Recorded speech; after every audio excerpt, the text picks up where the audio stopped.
Welcome to A Direction Forward. Uh, this will be episode 13, closing out the year 2023. And it's probably one of my favorite times of the year because it's a season right now of giving.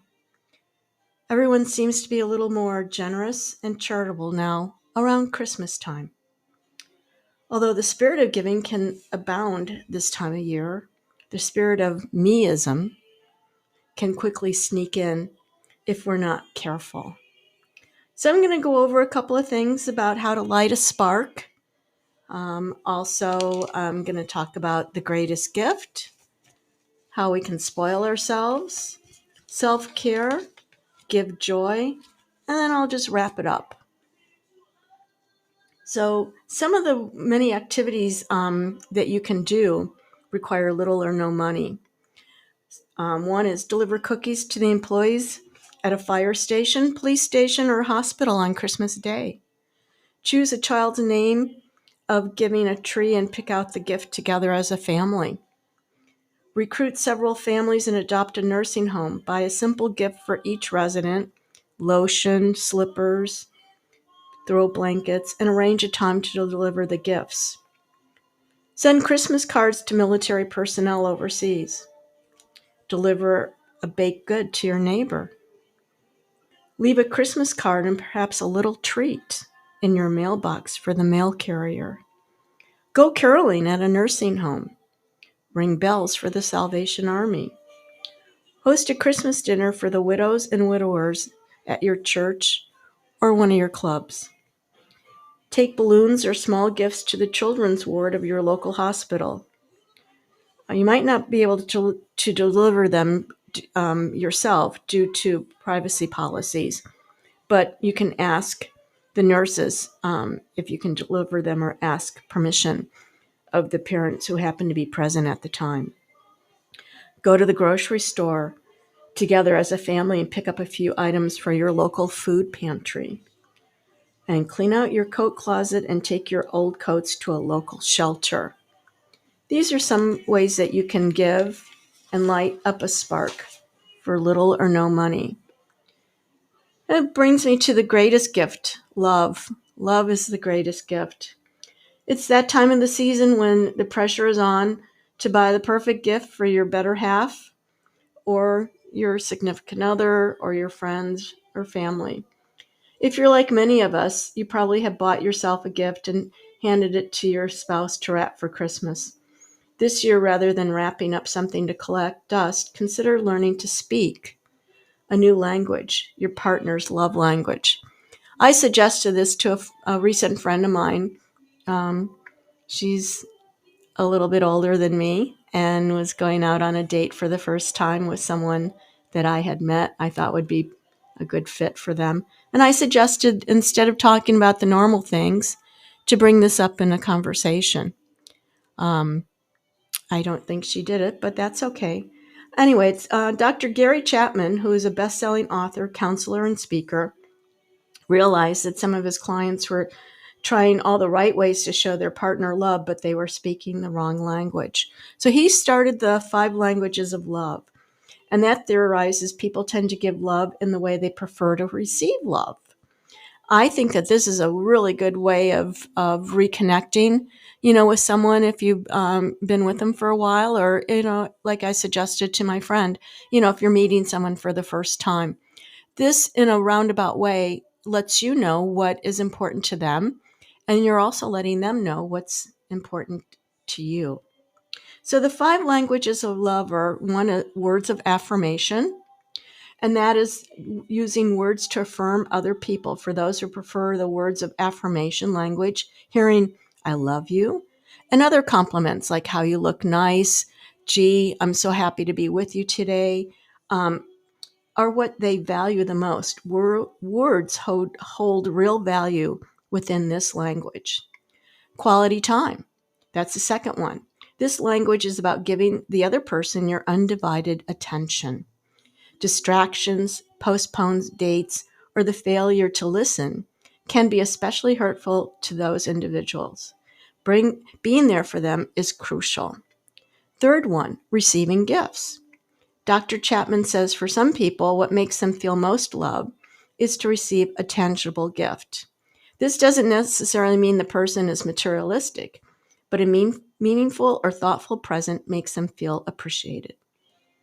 Number 4, acts of service. For these people, actions speak louder than words. Lending a helpful hand shows you really care. People who thrive on this language have very little tolerance for people who make more work for them. Physical touch. To this person, nothing speaks more deeply than appropriate touch. That doesn't mean only in the bedroom. Everyday physical connections, like hand holding, kissing, or any type of reaffirming physical contact, is greatly appreciated. According to Chapman, even though we tend to favor one language more than the others, we still enjoy traits of the others as well. And I believe you can go online and Google the 5 love languages, and there's a quiz that you can take which asks you various questions, and then it kind of reaffirms which love language you fall into. Some people, like myself, I when I took the quiz, there was more than one that fell into the number 1 category, and then number 2 and number 3. So it's really kind of an interesting way to kind of figure things out. And like I said, it also gives you an insight into someone if you've met someone new, or even if you've been with someone for a while, just to take the quiz together or separately and bring up something to talk about. I also want to talk about spoiling yourself. Christmas is a time for giving, but how often do you include yourself in that? I try every year to give myself a special Christmas gift because that makes me feel special. So not very often, I would guess that people don't do that, but many of us spend our time, effort, and a lot of money on planning the perfect holiday for our families or friends. Yet rarely do we stop and think about what we actually want and need during this often stressful time of the year. Before the stress gets to you, take a few minutes to give back to yourself so you can enjoy every moment of this Christmas season. So one of the things is the gift of alone time. There are tons of benefits of alone time. So this Christmas, if you're able, give yourself the gift of just spending some time alone, and you will greatly benefit from this. The gift of beauty. You're beautiful exactly how you are, inside and out, but most of us love to get pampered and experience a beauty treatment every now and then. I know I've scheduled a facial and a couple of other things for me this holiday season, so I can't wait. And I also love, just to go and get my nails and toes done or my feet massaged. So again, I think, it's a great thing to do. The gift of literature. Books are one of of life's greatest and most precious gifts. The words within pages have the power to transform, teach, complete, and allow us to dream, understand, learn, and more. And I love reading books. I mean, either if it's on my iPad or, an actual book, I really enjoy reading. The gift of nature. Nature is one of our biggest teachers, and it's an amazing time to get outside and get more in tune with yourself and the natural world around you. This will allow you to feel more balance and serenity. And I know where I'm living at currently, there's so many wonderful places to go walk or hike. And now that the temperature isn't like 120 degrees, I've thoroughly taken advantage of it. And I've found so many interesting and nice places, just for, a short hike, an hour, 2 hours, just to get out and breathe fresh air and see my surroundings. The gift of music. When was the last time you just put your favorite music on and danced around like a teenager? Give yourself the gift of music by putting your favorite songs on in the morning when you're getting ready for the day. I do this every day. I just love it. I have, Sirius XM, and I just look at all the different stations that I can pick from. And every day I pick a different one. Right now I've got Christmas music on in the background, and just love to sing and just kind of, put a smile on my face and get ready for the day. It just makes a big difference. And then the gift of kindness. While being kind to others can really make our hearts feel full, Please be sure to extend that same amount of kindness to yourself.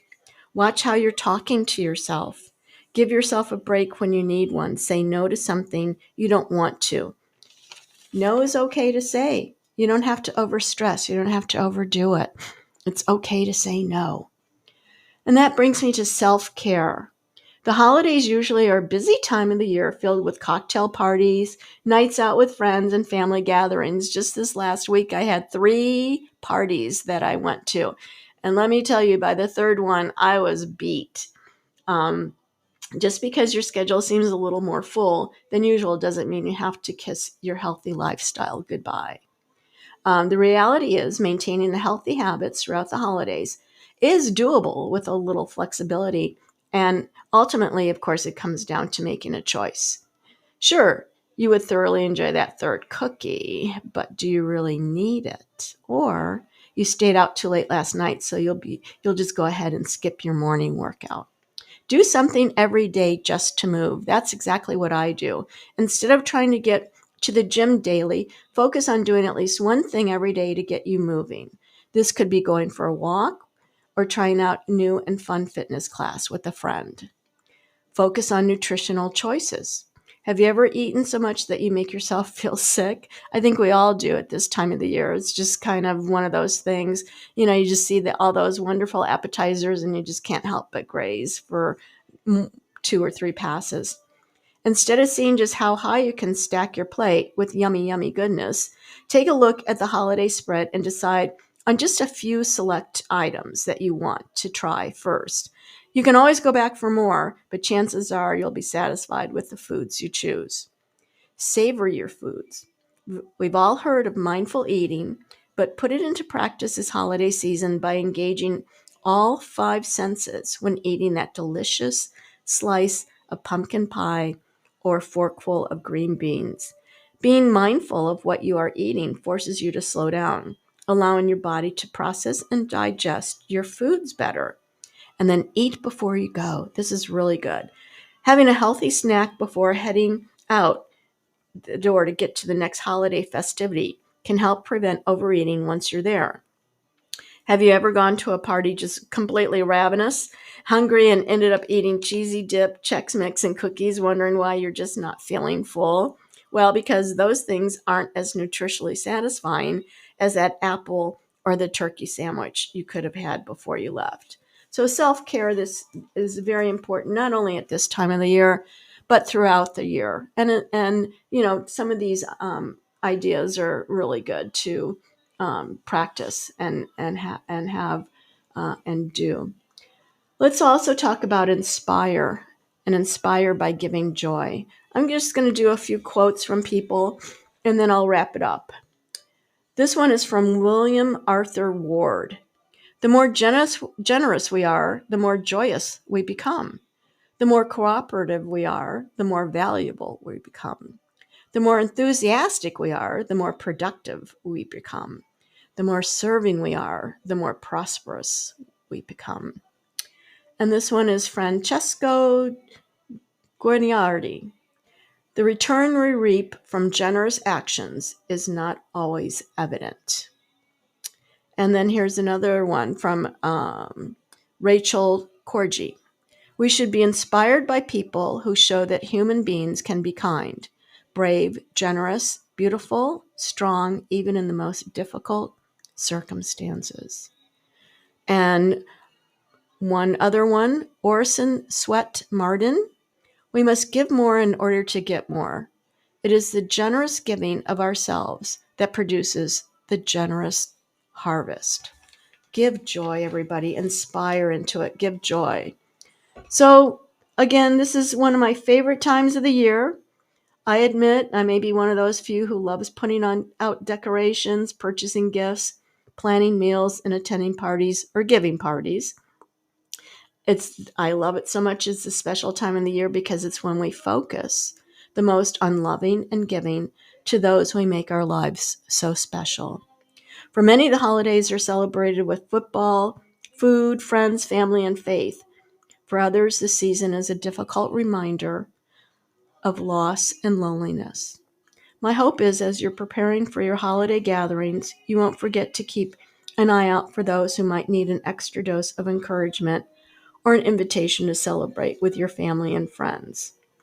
I want to thank everybody for listening to A Direction Forward, and I hope 2023 has been a good year for you as it has been for me, and I so look forward to 2024. It'll be season 2, episode 1, starting in 2024, and I just can't wait to go on from here. So Merry Christmas, Happy New Year, all the best to you, Happy Hanukkah, even though that's past, Kwanzaa, and just joy, happiness, loving, and kindness to all.